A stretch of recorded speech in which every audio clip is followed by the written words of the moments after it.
more killings will take place, a position that I disagreed with him in private, and he stuck to his gun, that what was done was the right thing. And as a parent, as a Christian, as a Kenyan, I needed to put the record straight so that the people of Kenya would know that I was not part of that decision, and I disagreed with the action taken by the president to kill young children for raising issues of concern to the country, and going ahead by adding insult to injury by describing them as criminals and treasoners. I had to disassociate myself with a statement by William Ruto, and went ahead to confirm that the agencies were indeed my sons and daughters. And that is why I took that position then. Thank you. Yes, Your Excellency, this is going to be just like a follow-up question. And there's somebody who asked, if you are the president in that time, we understand you are not the president, and we know exactly what transpired, what happens, our children getting killed. But if you were the president in that time, would you have done things different? Definitely, I would have done things differently. In fact, the decision by William Ruto to kill our children and try to justify it is what caused a very big disagreement between me and him. If I was president, I would have done things differently. I would have listened to these children and the issues they were raising, because they are our children, and they were not just speaking from nowhere. There were serious issues in Kenya about the finance bill of 2024. And when your children correct you, you don't kill them. You listen. That's what we do. I'm a father of 2 young boys, and anytime they have had an issue with the decisions that I've made, I take it upon myself to listen to them and reason with them and try to persuade them, and they try to persuade me, and somehow we agree. But I would never beat them up, threaten them, or harm them. So if I was president, I would not have ordered the killing of children for raising issues concerning the people of Kenya. I would have taken time to give them an opportunity to listen to them and reason with them, and we come up with an agreement on the way forward. All right, thank you. Next question. Your Excellency, do you believe in restorative justice? And by asking this, what I'm trying to say is, we are very hopeful that your coalition will take the government in 2027. If this happens, are you going to compensate the families of the Kenyans who are killed by the current government? Thank you very much. In the United Opposition, we have a committee on restorative justice led by former Speaker and former Attorney General, the Honorable Justin Bidan Muturi, because I believe in restorative justice. The young children who died and their parents deserve justice, and they are entitled to justice. In fact, if I'm elected as President of the Republic of Kenya in 2027, my first action in office will be to set up a judicial commission of inquiry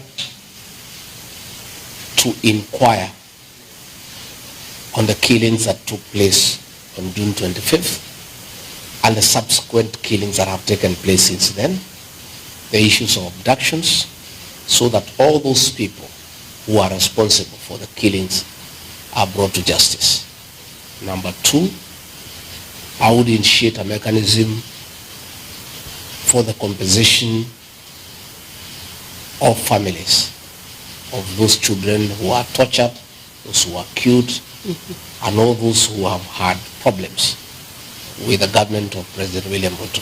So let me assure the people of Kenya that I'm committed to make sure that the agencies and their parents do get justice, and all those who took part in abductions, in extrajudicial killings, in torture, in burning people's businesses, in disrupting meetings will be brought to justice. In fact, let me put our police officers on notice. All those officers who are being misused by William Ruto to break the law and disrupt public meetings, shoot leaders, beat up people, they'll have to answer. And I have asked our teams to keep a record of all these actions that are lawful, that are being perpetuated by the police, so that these people will be held to account.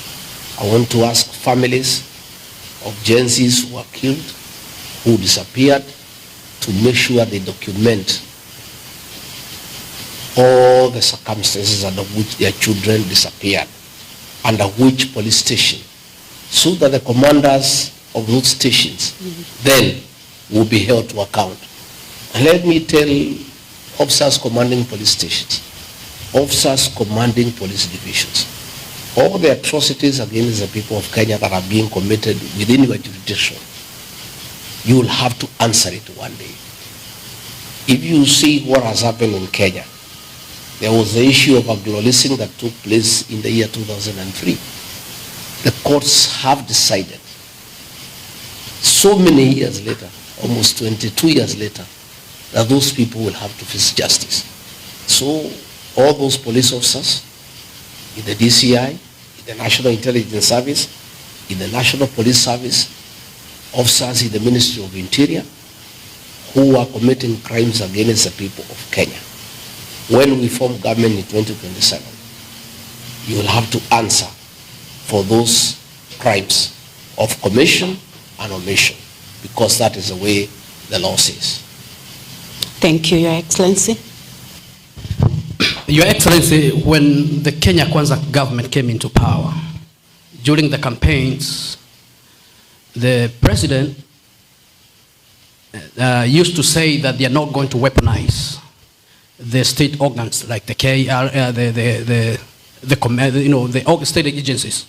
But today we have seen even the police even going for civilians, people who are not even interested in politics. Children, the president himself giving orders, shoot to kill or shoot in the leg. Do you think today, as we stand, do you think the Kenyan government, the Kenya Kwanza government is redeemable today as we stand, Your Excellency? I am very embarrassed as one of the leaders who are in the forefront in campaigning for William Ruto to be president of Kenya, because he persuaded me and persuaded the rest of Kenyans that under his leadership, the criminal justice system will never be used to manage politics, and it will never be weaponized against opponents. Again, this is one of the greatest deceptions that ever took place in Kenya since independence. William Ruto deceived all of us, and we believed him, that he will never use the criminal justice system to deal with those opposed to him. That is exactly what is happening today. The Kenya Revenue Authority has been weaponized. All those who disagree with William Ruto are being harassed by the Kenya Revenue Authority. All those who don't agree with William Ruto are being persecuted by the DCI, by the National Security Intelligence Service. All those who have issues with what is happening in Kenya are being persecuted day and night. This is very sad, because I, like other Kenyans, were deceived by William Ruto that he will never use the criminal justice system to persecute people. But he is doing it with abundance, with brutal efficiency, and it is very sad. I want to say that this government cannot be redeemed. Where we have reached, there is nothing that can be done. William Ruto was a great mistake for the people of Kenya. It's a mistake all of us have to live with. But as they say, making a mistake is not very bad. What is bad is to repeat that same mistake. The people of Kenya have to deal with this matter, and that is why one term has become a national movement. It is a clarion call in every public sitting, anywhere 2-3 people are meeting, even young children. Everybody is just saying one term, because this government cannot be redeemed. And I'm very excited that yesterday, in the Senate, the chairman of the Foreign Relations Committee tabled a motion for the American legislative arm to review the status of Kenya as a non-NATO ally because of violation of human rights, because of abductions, extrajudicial killings, using police against civilians, and again working with terrorist organizations in Sudan, in Somalia. And I want to appeal to the people of Kenya living here and working here in the United States to take time to lobby their senators and their congressmen so that they can know exactly what is happening in Kenya, so that when this particular motion comes up for discussion, there is support from the senators here in the United States, because Kenyans here are quite informed as to what is going on back home, and they can get evidence from home on the issues of extrajudicial killings. In fact, it is very sad that President William Ruto had the audacity to publicly issue orders for people to be shot. His Minister for Interior gave a shoot to kill order, which is happening every day. These are some of the things that must find their way on the floor of the Senate here in the United States, so that the American government can be well apprised of what is going on back at home.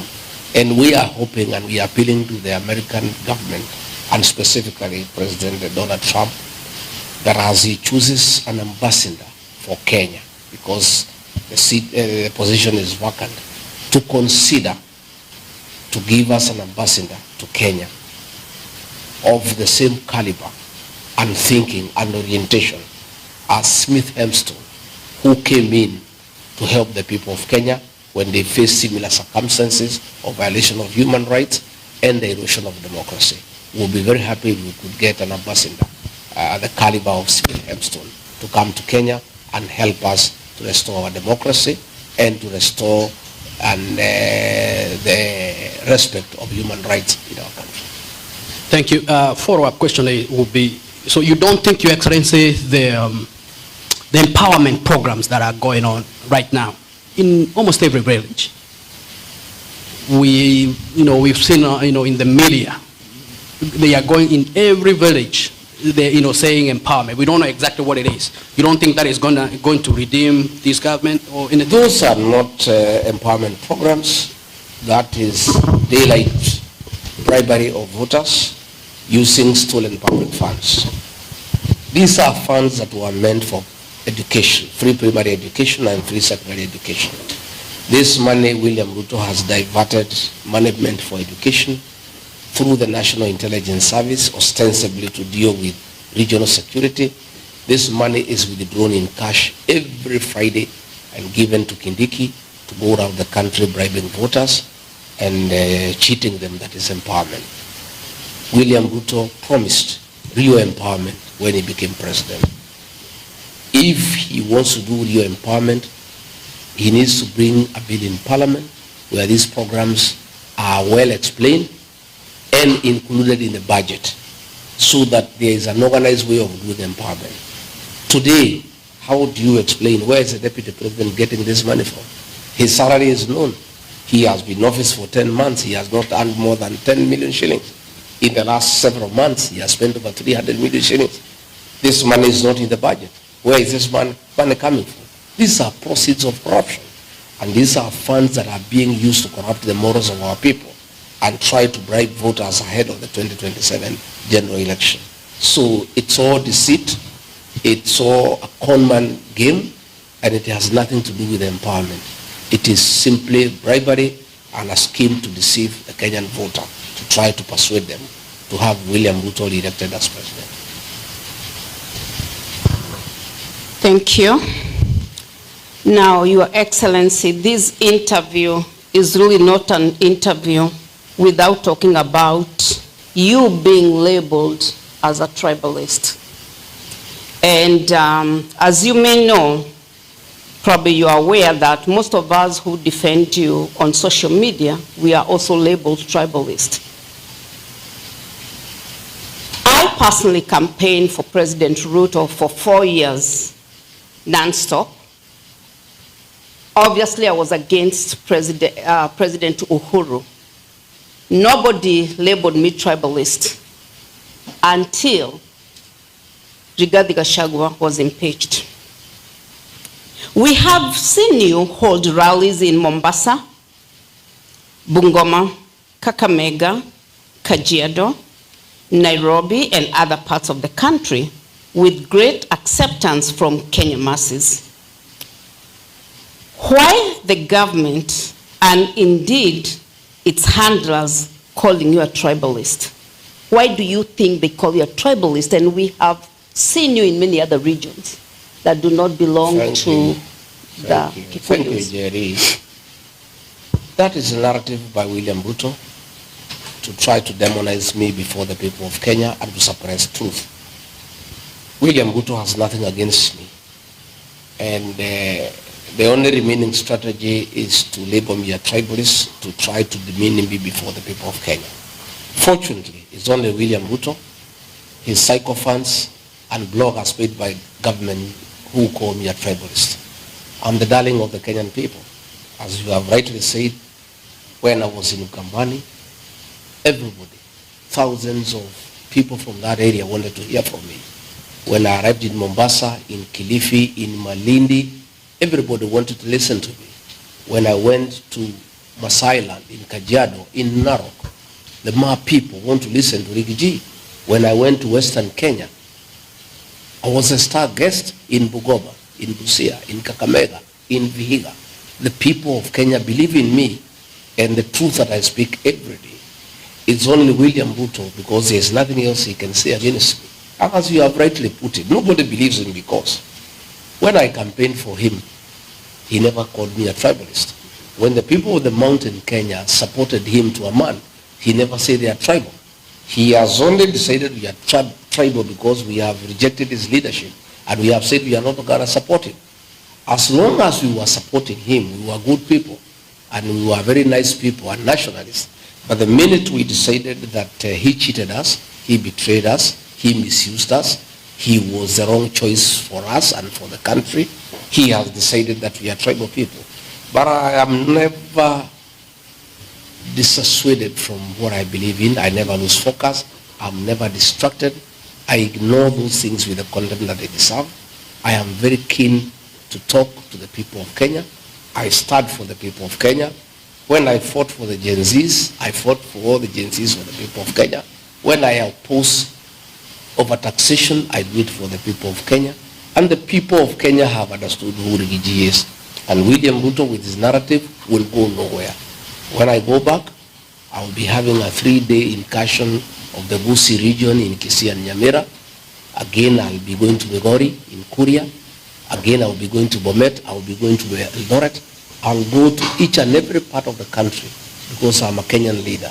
And I'm a leader who is respected by the people of Kenya for what I believe in and for upholding truth, because the people of Kenya want a truthful leader.